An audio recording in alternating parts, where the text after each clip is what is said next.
Men du har minket det. Gifterne fik mig båret. Fuck, nu har jeg siddende på tøjet. Ja, din farmor og hende er vi røget. Spurgte godt, at farmor back. Har du nogensinde prøvet at løse?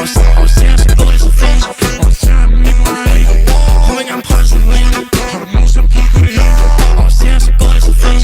Og ser mig på fag. Altså, fucking homegrown og Hosianer Nico. Lige om lidt. Siger vi så ikke lige?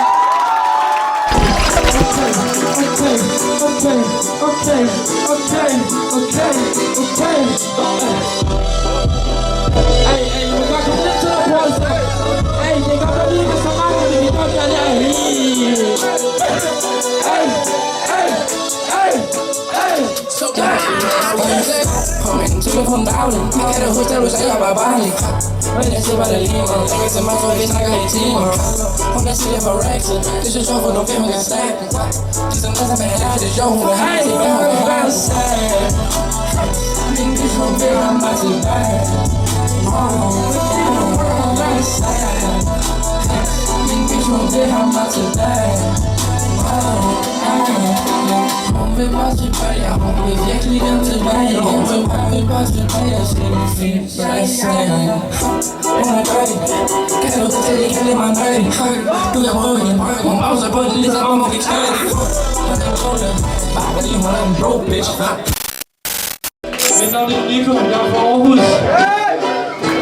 Og jeg håber, at jeg får en fucking ferie. Ja.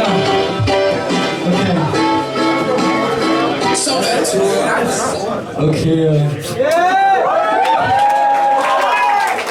håber, I er klar på en fucking sindssyg aften. For det er jeg. Og her, hvis I står herude og tænker, shit, tør jeg virkelig at give den ekstra gas, så gør det alligevel. Det er altså.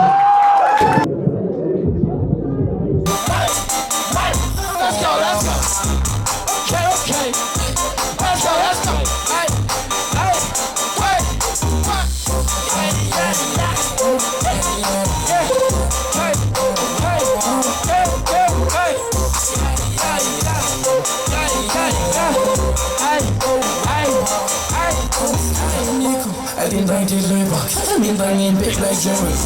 Og jeg kun mod løber, din dreng det der på stykker.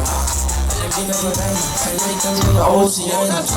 Og ikke kan få det ud i tøjen, jeg er din dreng, det du take over. Hey, hey, hey, okay, let's go.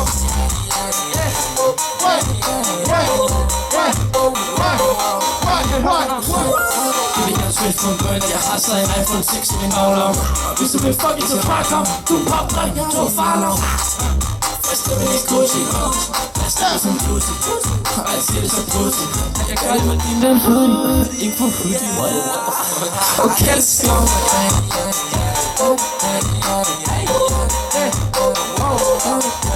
Okay, let's go.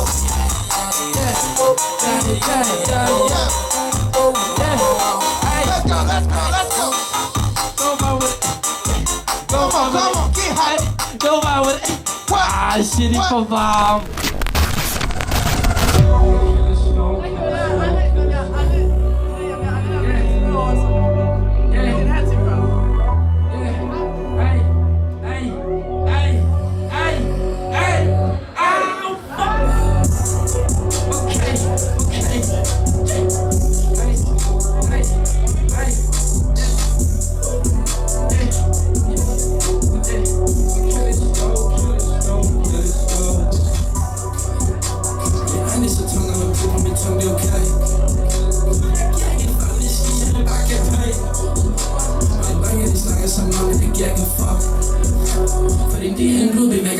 Til mit hold, slapper din bolle som pyser.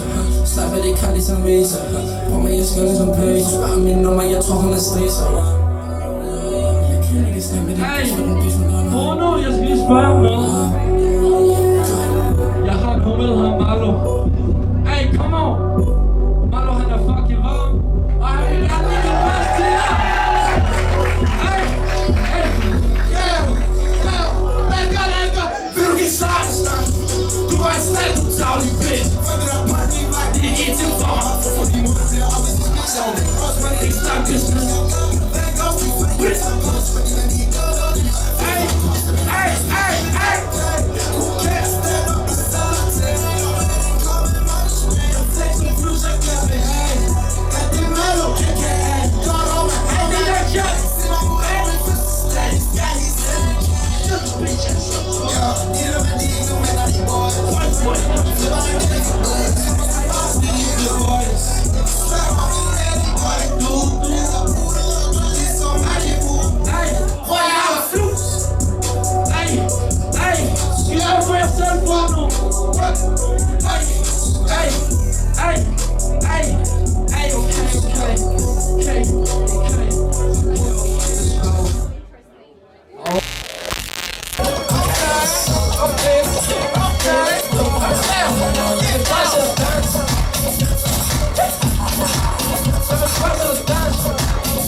ikke som dem. Og alle dine dreng, det kan slet ikke dans. Jeg er ikke som dem, og på mig jeg kommer, jeg drøber som vand. Jeg siger det så pinligt, når jeg føler mig selv i en stue. Jeg kommer som Fiji, for jeg kunne på smagen. Jeg kan danse, jeg kan danse, jeg kan danse, jeg kan danse, jeg kan danse. Jeg kan danse. I can dance, I can dance, I can dance, I can dance. Og der er fattig på min iPhone. Jeg kan komme ind, jeg får bitch på min side. Jeg får 8 kilo, og der er masser af dage om mig. Og der var ikke så hun poster det på Instagram. Hvis jeg høj, hvis jeg sløj, hvis jeg lav. Det går med bad, ligesom om jeg råber først lav. Og hvor min dækker, så er det fucking fandme. Nej, jeg kommer op, for jeg er så meget, men fucking kæde.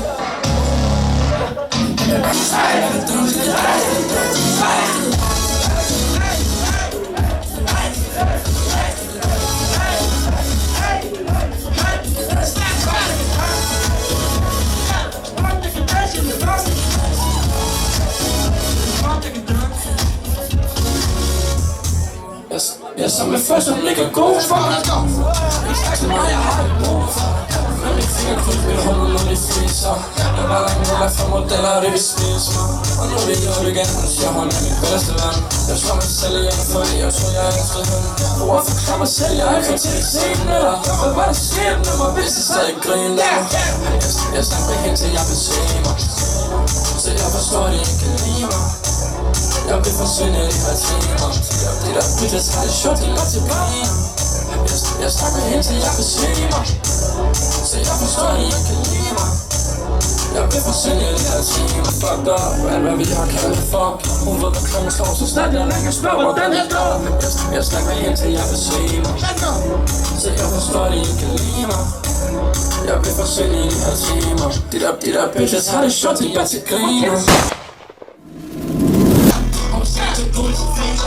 Jeg har lige gjort langt.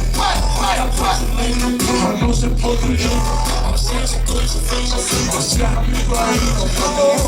Jeg flipper lige på dem, som om jeg tager to. Det er på den, ligesom jeg vil lade. Ligesom jeg misser. Du ved ikke, der er hæftigt. Du ved ikke, jeg har det helt bedst. Jeg bare ikke en busse. Fuck din mor. Du ved, jeg har det ligesom. Jeg har virkelig mange penge. Jeg har virkelig mange fans. Virkelig mange penge. Jeg har virkelig mange penge.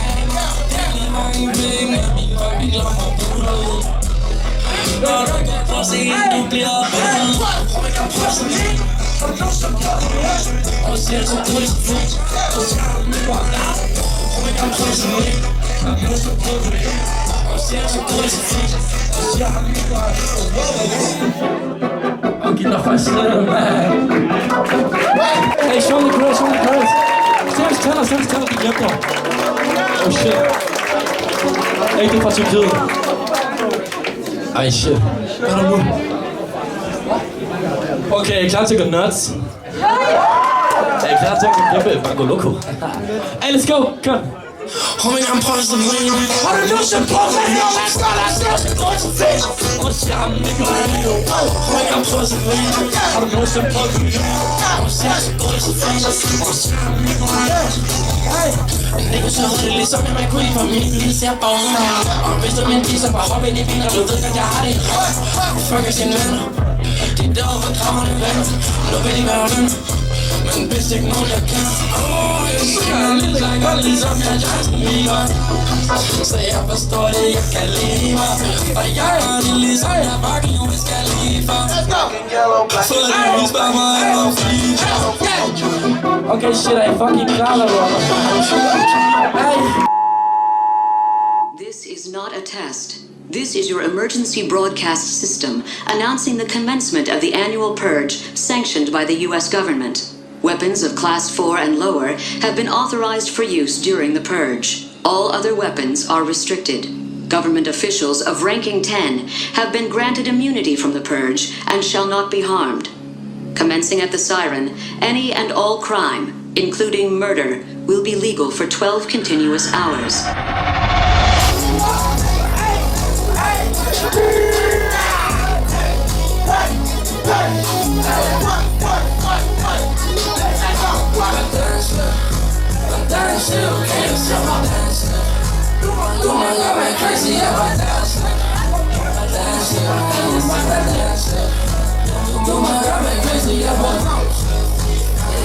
hvis den går, så går det.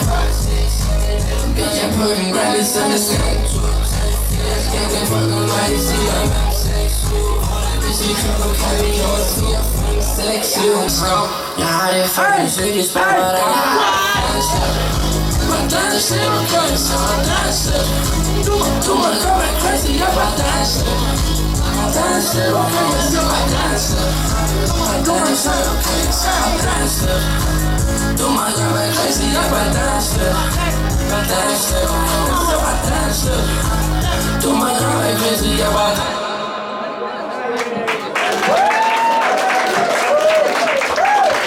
Ej, det var helt perfekt til min målsted. Genialt.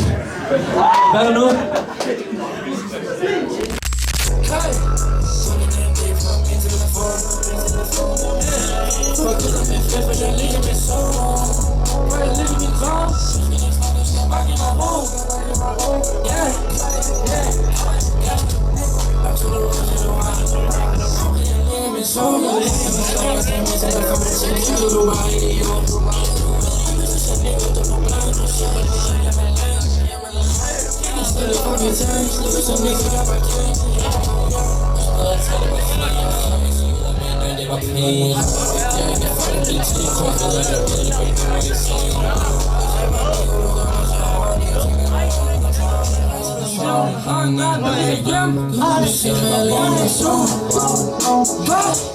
Put den drip på min telefon.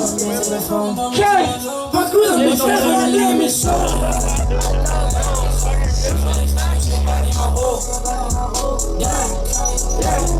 Jeg er min sol, jeg er min sol, jeg er min sol, jeg er min sol. Så er man fint, men jeg gør det for cool. På min telefon, hey, hey, hey, hey, hey, tror du, jeg vil kalde det road?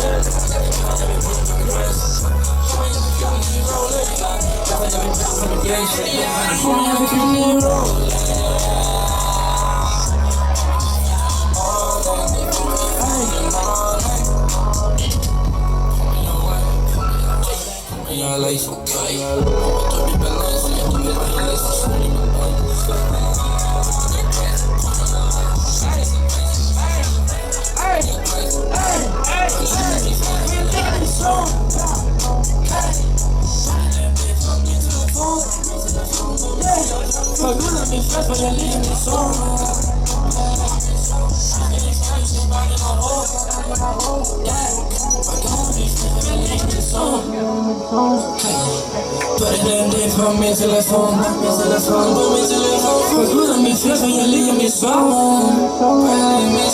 Du skal ikke snakke, du skal bare give mig ro. Ja, okay.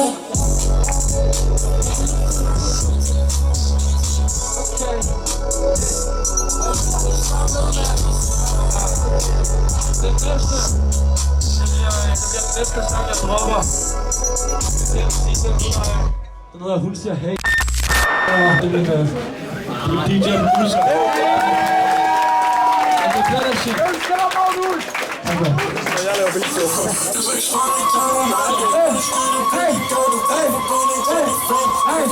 Hey!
Spil den der song, motherfucker.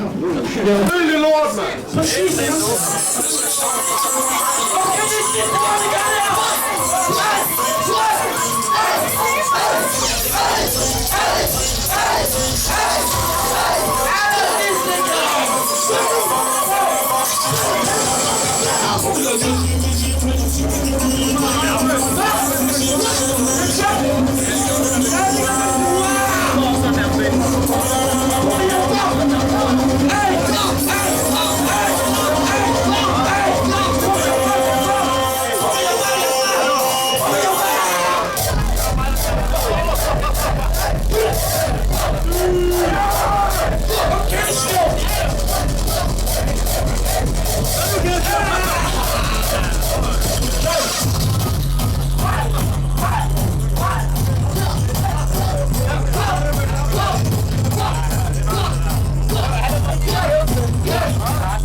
Det var fucking sindssygt, det der kæmpe skud. Film ikke.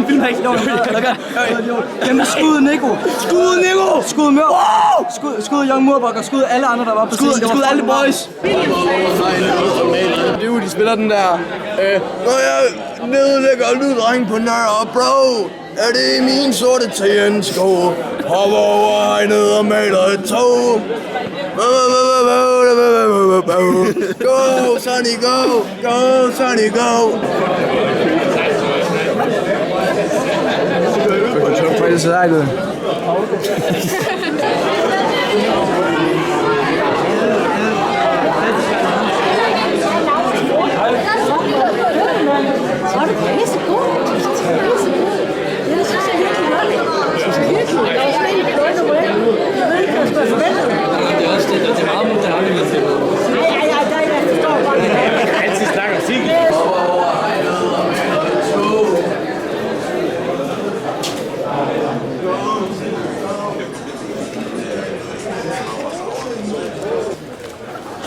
bare sådan før. Ja, der. Kom her. Altså, dig, Nish. Yo. Oh shit, nej, August, kom her. Ja, vi mangler lige August. Lysets stjerne. Vi har lige spillet Fortnite, det var en fucking movie. Det var fucking sindssygt kommentar. Og det var fucking i gang. Det var fucking fedt. Det var fucking fedt. De der arrangerede det, de smed mig sgu af højtaleren sidste gang. Men ved du hvad? Fuck det. Det er lige meget. Til gengæld lå de mig ryge cigar, så hey. Hey, ved du hvad jeg mener? Okay, kan vi ikke lave sådan en? Kan vi ikke sige, okay, på nu, der siger vi, hvad for en sang, der var fedest. Lad mig lige tænke. Okay, lad os lige se. Okay, det var fedt.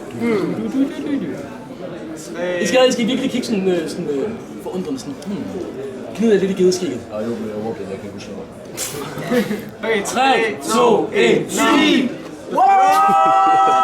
Det var fucking fedt. Du sagde fint. Det var fucking hyggeligt. Okay, vi prøver lige igen, når vi alle sammen siger fint. 3, 2, 1, fint! Hey, det var en movie. Fucking fedt. Chaps, skal med. Chaps. Jo, kan du ikke ligge dig her? Ja, alle sammen. Ligge dig her. Giv os lige to. Kan vi ikke alle sammen sådan nævne en positiv ting på showet? På samme tid. Er I klar? På samme tid. 3, 2, 1. Nikos fedt. Jeg ved, hvor skarpt i fedt der. Okay, hey. Okay, hvad synes du var det fedeste i hele fucking verden til den der koncert? Bro, crowdet var sindssygt. Motherfucker, Jeg elskede det. Motherfucker. Hårdeste shit. Hårdeste shit. Det var 100 gange bedre end 100 gange bedre end Du spil. gjorde det sindssygt også. Kom her. Okay, hvad med dig, Simon? Hvad synes du? Fucking Iben. der var også lidt følelse. Fuck, det var fedt. Vi var i gang. Marlo. Og det var fucking fedt. Nico han fik de gamle til at sætte sig ned bare lukke i crowdet. Det var min bedøvende. Altså de gamle, der havde ondt i knæet, de satte sig også. De er nej, bro. Der er ikke nogen alder, bro. Gang. Gutter, hvad ved jeg om ligeglad musik? Trap Condi ud til fucking august eller september. Fuck op, porten op til brug Nej, ud til august. Trap Condi ude af august. Ja! Trap Condi ude af august. Ved ikke årstal. Nej. Jeg har ikke sagt om det i år. Det kan godt være, at sidste år, jeg bare ikke gik glip af det. August 2030. Gået glip af Nico lige spil. Nej. Men hey, kan vi ikke alle sammen sådan en telestop, hvis vi kan? 3, 2, 1.